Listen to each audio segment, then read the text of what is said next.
Hello dear friends, मैं doctor Salman.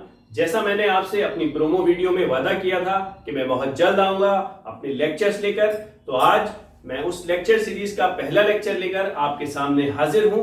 आइए देखते हैं इस लेक्चर में हम क्या कवर करेंगे। हम इस लेक्चर में कवर करेंगे अपना पहला टॉपिक जो है ब्लड। ठीक है, ब्लड जैसा आप सब जानते हैं, ब्लड मतलब खून या लहू।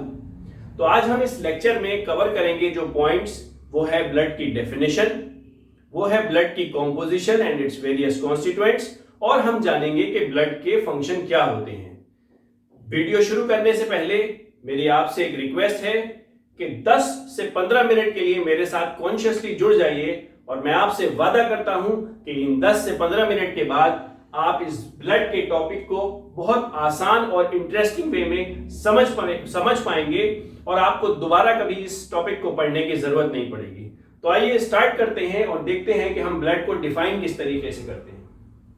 Blood is defined as a fluid connective tissue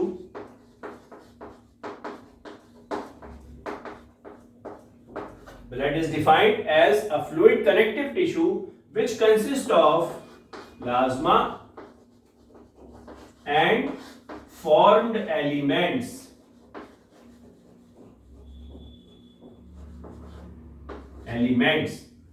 Blood is defined as a fluid connective tissue which consists of plasma and formed elements.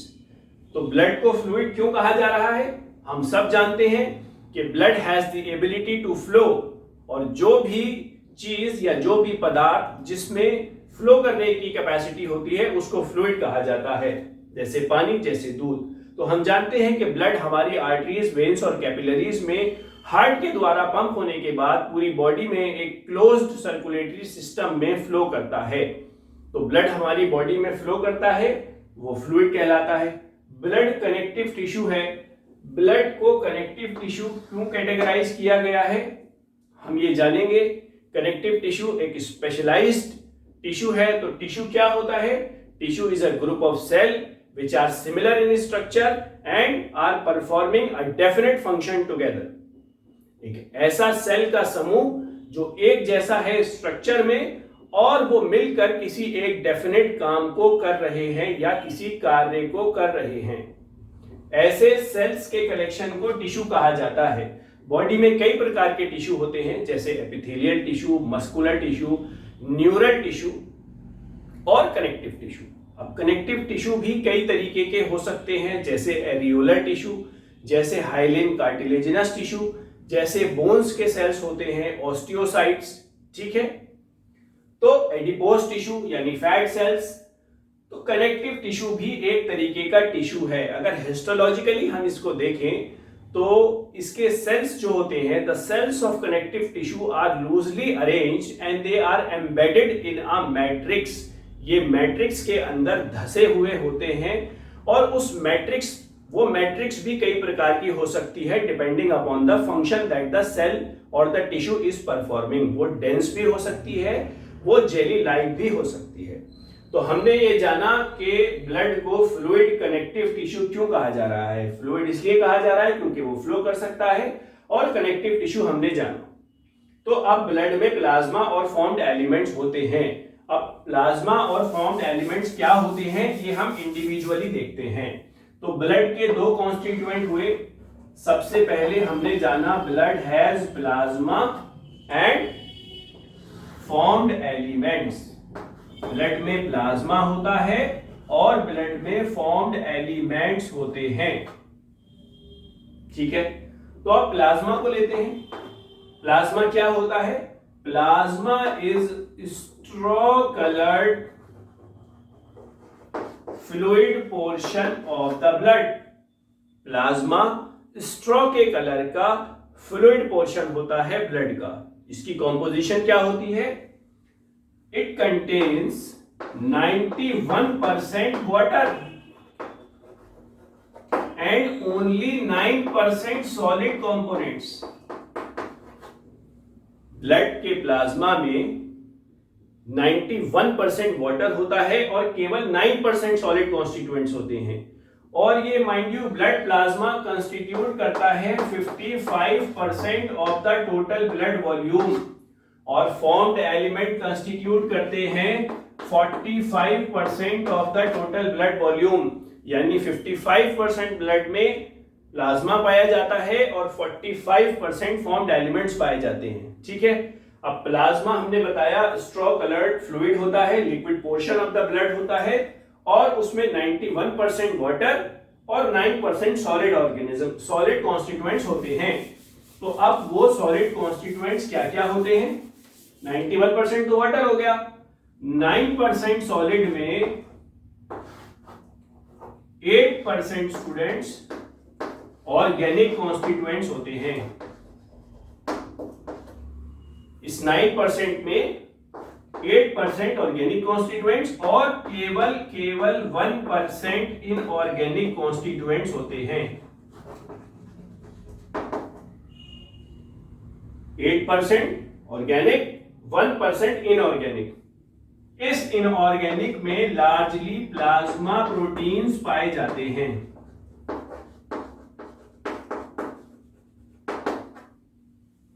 और इनऑर्गेनिक में इंट्रासेलुलर कंपोनेंट्स होते हैं और एक्स्ट्रा सेलुलर, जिसमें elements like sodium, potassium, magnesium, calcium, ये सारे elements पाए जाते हैं इंट्रासेलुलर और एक्स्ट्रा सेलुलर इंग्रेडिएंट्स में, जो कि इनऑर्गेनिक कॉन्स्टिट्यूएंट है, जो 1% कंस्टिट्यूट करते हैं इस 9% सॉलिड कॉन्स्टिट्यूएंट का। तो 8% हमने बताया ऑर्गेनिक कॉन्स्टिट्यूएंट्स होते हैं, जिसमें लार्जली प्लाज्मा प्रोटीन्स होते हैं। तो वो लार्जली प्लाज्मा प्रोटीन्स के नाम जानना थोड़ा सा इंपॉर्टेंट है, क्योंकि वो कई बार पूछा जाता है। तो आइए जानते हैं कि ये जो प्लाज्मा प्रोटीन्स होते हैं ये कितने तरीके के होते हैं। ब्रॉडली प्लाज्मा प्रोटीन्स लार्जली जो देखे जाते हैं वो है एल्बुमिन, ग्लोबुलिन, फिब्रोनोजन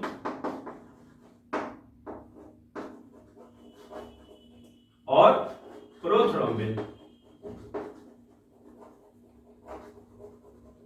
लार्जली 4 तरीके के प्लाज्मा प्रोटीन देखे जाते हैं। कहां पर? Organic constituent of the plasma में। उसमें भी ग्लोबुलिन्स के बारे में काफी ज्यादा पूछा जाता है एमसीक्यू में, क्योंकि ये फर्दर 3 तरीके के होते हैं, अल्फा, बीटा और गामा।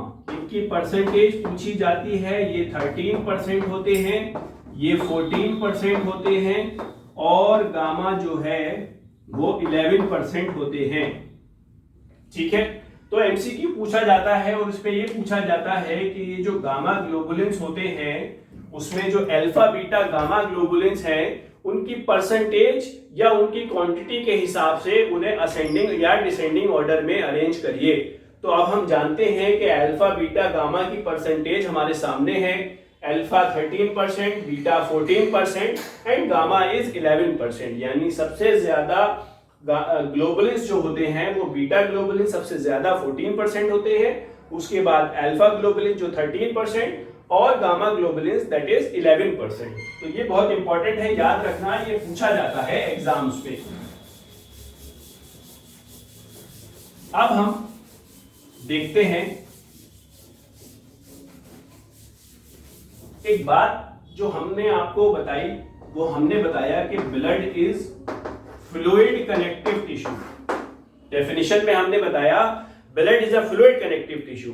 तो mind you student, this is also very important to remember, because जो हमने कनेक्टिव टिश्यू और बताए आपको जो बॉडी में पाए जाते हैं वो फ्लूइड नहीं होते। Blood is a fluid connective tissue, ये इसकी एक यूनिक प्रॉपर्टी है। तो आइए अब आगे बढ़ते हैं और देखते हैं कि फॉर्म्ड एलिमेंट्स क्या होते हैं। हमने प्लाज्मा पढ़ा, अब हमें देखना है फॉर्म्ड एलिमेंट्स क्या होते हैं। फॉर्म्ड एलिमेंट्स बेसिकली लार्जली 3 तरीके के सेल्स होते हैं जो ब्लड में पाए जाते हैं। सबसे पहला आरबीसी, दूसरा WBC, third is platelet. RBC सबसे पहले आरबीसी को ले लेते हैं। आरबीसी की फुल फॉर्म है रेड ब्लड कॉर्पोसिल्स, इनको एरिथ्रोसाइट्स भी कहा जाता है। ये क्या करते हैं? ये ऑक्सीजन कैरी करते हैं ब्लड में। Red blood corpuscles, mind you dear students, this is very important to understand. यहां पर मैं आपका चाहूंगा कि थोड़ा ध्यान दें। यहां हमने रेड ब्लड सेल्स नहीं लिखा है, यहां हमने लिखा है रेड ब्लड कॉर्पोसिल्स। इनको सेल क्यों नहीं कहा जा रहा, ये हम आपको अपनी नेक्स्ट वीडियो में बताएंगे, जब हम आपको बताएंगे रेड ब्लड कॉर्पोसिल्स के बारे में पूरी डिटेल में हम आगे स्टडी करेंगे। तो अभी हम जानते हैं कि रेड ब्लड सेल्स को रेड ब्लड सेल्स नहीं कहा जा रहा है, इनको कॉर्पोसिल्स कहा जा रहा है, इनको एरिथ्रोसाइट्स भी कहा जाता है, और इनका फंक्शन है ब्लड में ऑक्सीजन को कैरी करना। तो ये हो गए एक तरीके के फॉर्म्ड एलिमेंट्स। दूसरे तरीके के फॉर्म एलिमेंट्स का नाम हमने लिखा डब्ल्यूबीसी। डब्ल्यूबीसी की फुल फॉर्म क्या होती है? White blood corpuscles. इनको भी कॉर्पोसिल्स कहा गया है, इनको ल्यूकोसाइट्स भी कहते हैं। ये लार्जली 5 तरीके के होते हैं। सबसे पहले आते हैं हमारे न्यूट्रोफिल्स,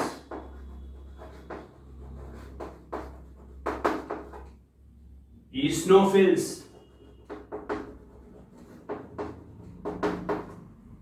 बेसोफिल्स, फिर लिम्फोसाइट्स, और लास्ट मोनोसाइट्स। ल्यूकोसाइट्स को students first line of defence भी कहा जाता है। फर्स्ट लाइन ऑफ डिफेंस यानी इनका फंक्शन क्या है? बॉडी को अगर कोई इन्फेक्टिव ऑर्गेनिज्म या पैथोजन इन्वेड कर रहा है या बॉडी में एंट्री कर रहा है, तो यही वो बहादुर सैनिक होते हैं बॉडी के, जो सबसे पहले जाते हैं और इससे लड़ाई करते हैं और इसकी एंट्री को रोकते हैं। These are the first line of defence. ये जाते हैं और उनसे लड़ाई करते हैं, फैगोसाइटोसिस करते हैं। फैगोसाइटोसिस एक टर्म है, फैगोसाइटोसिस। इनको खा जाते हैं मार के, इसलिए इनको स्कैवेंजर भी कहा जाता है। इसकी डिटेल हम आगे पढ़ेंगे जब हम बताएंगे कि व्हाइट ब्लड सेल्स या फिर व्हाइट ब्लड कॉर्पोसिल्स, इनको भी सेल्स नहीं कहा जा रहा, इनको भी कॉर्पोसिल्स कहा जा रहा है। क्यों कहा जा रहा है, सेल क्यों नहीं कहा जा रहा, ये हम डिटेल में आगे देखेंगे। तो अब थर्ड फॉर्म्ड एलिमेंट्स हमारे पास बचे, वो हैं प्लेटलेट्स। प्लेटलेट्स को थ्रोम्बोसाइट्स भी कहा जाता है। हम सब जानते हैं ये क्या फंक्शन करती हैं? ब्लड क्लॉटिंग में मदद करती हैं। और ये भी याद रखना जरूरी है कि ये स्मॉलेस्ट फॉर्म्ड एलिमेंट्स होता है। सबसे छोटा फॉर्म्ड एलिमेंट हमने बताया 3, आरबीसी, डब्ल्यूबीसी और प्लेटलेट। प्लेटलेट आरबीसी और डब्ल्यूबीसी दोनों से छोटा होता है, यानी it is the smallest formed element, और इसको थ्रोम्बोसाइट्स भी कहा जाता है। हम सब जानते हैं ये ब्लड क्लॉटिंग में मदद करता है। ये कैसे करता है ब्लड क्लॉटिंग में मदद, ये हम आगे देखेंगे जब हम ये थ्रोम्बोसाइट्स को डिटेल में पढ़ेंगे। तो अब हमने पढ़ा कि ब्लड में फॉर्म्ड एलिमेंट्स होते हैं और ब्लड में प्लाज्मा होता है, ठीक है। तो ये ब्लड की कॉम्पोजिशन हुई। अब हमें पढ़ना है कि ब्लड के फंक्शंस क्या होते हैं, लेकिन उससे पहले कुछ इंटरेस्टिंग फैक्ट्स जानते हैं ब्लड के बारे में कि हमारी बॉडी में ब्लड एक्चुअल में होता कितना है। हमारी बॉडी में ब्लड 5 to 6 लीटर पाया जाता है। एक एडल्ट ह्यूमन बीइंग के अंदर ब्लड की क्वांटिटी 5 से 6 लीटर होती है। और इस 5 से 6 लीटर का वजन 8% ऑफ बॉडी वेट होता है। ये क्या मतलब हुआ? यानी अगर कोई 100 किलो का आदमी है तो उसके ब्लड का वजन उसके शरीर में 8 किलो होगा। यानी अगर एक 100 किलो के आदमी का सारा ब्लड निकाल दिया जाए माइनस ब्लड होल ब्लड, तो वो केवल 92 केजीज का रह जाएगा। ठीक है, ब्लड कितना होता है? 5 से 6 लीटर एक एडल्ट ह्यूमन बीइंग में। वो 8% ऑफ द ब्लड को, बॉडी वेट को कंस्टिट्यूट करता है। ब्लड की एक और प्रॉपर्टी है पीएच, वो कितनी होती है? PH of the blood is 7.4 plus minus 0.5, यानी ब्लड हमारा एल्कलाइन होता है। हम सब जानते हैं पीएच स्केल में 0 to 7 और 7 to 14, 0 to 7 के बीच में जो रीडिंग आती है वो एसिडिक होती है, यानी 7 से लेस है तो एसिडिक, और 7 to 14 के बीच में है तो एल्कलाइन। तो ब्लड का पीएच है 7.4 और वो एल्कलाइन हुआ। ये भी क्वेश्चन पूछा जाता है कि ब्लड एल्कलाइन होता है या ब्लड एसिडिक होता है। तो अब हमें पता चल गया कि ब्लड का पीएच 7.4 और ब्लड एल्कलाइन हुआ। तो ब्लड की विस्कोसिटी क्या चीज होती है? ब्लड की विस्कोसिटी 4 to 5 टाइम्स ज्यादा होती है वाटर से, greater than water.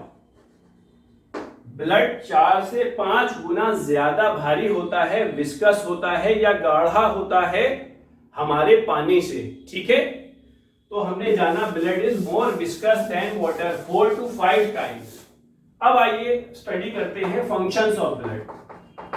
Functions of blood में सबसे पहले आता है रेस्पिरेटरी फंक्शन। रेस्पिरेटरी फंक्शन मतलब ये हुआ कि ब्लड बॉडी में ऑक्सीजन को कैरी करता है। कहां से? लंग से। कहां तक? टिश्यूज तक। जहां भी बॉडी में रिक्वायरमेंट होती है ब्लड वहां से ऑक्सीजन कैरी करता है लंग्स से और टिश्यू को दे देता है। और क्या करता है? जो ये टिश्यू कार्बन डाइऑक्साइड निकालता है ये वापस लंग्स को दे देता है और लंग्स इसको एक्सपेल आउट कर देते हैं, एक्सपेल कर देते हैं।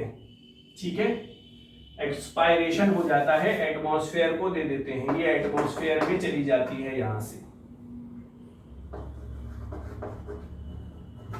तो ब्लड ने क्या किया? ब्लड ने ऑक्सीजन ली लंग्स से और जहां भी रिक्वायरमेंट है, जिस बॉडी के सेल को रिक्वायरमेंट है, जिस टिश्यू को रिक्वायरमेंट है उसको दे दी, वहां से उसने उस ऑक्सीजन को यूटिलाइज किया, कार्बन डाइऑक्साइड निकाला, ऑक्सीजन कार्बन डाइऑक्साइड निकाली, ब्लड ने कार्बन डाइऑक्साइड ली और लंग को वापस दे दी। तो ये respiratory function of the blood कहलाता है।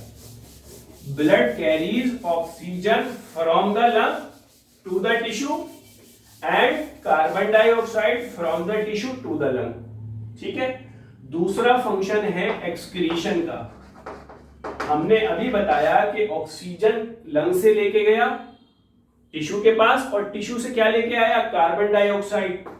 कार्बन डाइऑक्साइड लेके गया वापस लंग्स तक और क्या कर रहा था? ऑक्सीजन लेके जा रहा था टिश्यू तक। तो कार्बन डाइऑक्साइड टिश्यू का एक्सक्रीटरी प्रोडक्ट है, वेस्ट प्रोडक्ट है जिसे बाहर निकालना है। तो ये ब्लड के थ्रू ही हो रहा है। टिश्यू से ब्लड कार्बन डाइऑक्साइड लेके लंग को दे देता है और लंग से उसका एक्सक्रीशन हो जाता है। या फिर हम सब जानते हैं कि ब्लड किडनी में फिल्टर होता है और वहां से वेस्ट प्रोडक्ट यानी केराटिन, यूरिया, यूरिक एसिड सबको एक्सक्रीट आउट करा देता है। तो ब्लड का एक्सक्रीटरी फंक्शन भी है। ब्लड का और क्या फंक्शन है? ब्लड का न्यूट्रिटिव फंक्शन भी है। ब्लड पूरी बॉडी में न्यूट्रिशन सर्कुलेट करता है, सारे बॉडी सेल्स को न्यूट्रिशन प्रोवाइड करता है। हम खाना खाते हैं, खाना पेट में जाता है, पेट से इंटेस्टाइन में जाता है, वहां से ब्लड में खाना मिक्स होता है और जहां भी बॉडी में रिक्वायरमेंट होती है वो ब्लड के थ्रू ही सारे सेल्स को, बॉडी सेल्स को न्यूट्रिशन मिलता है।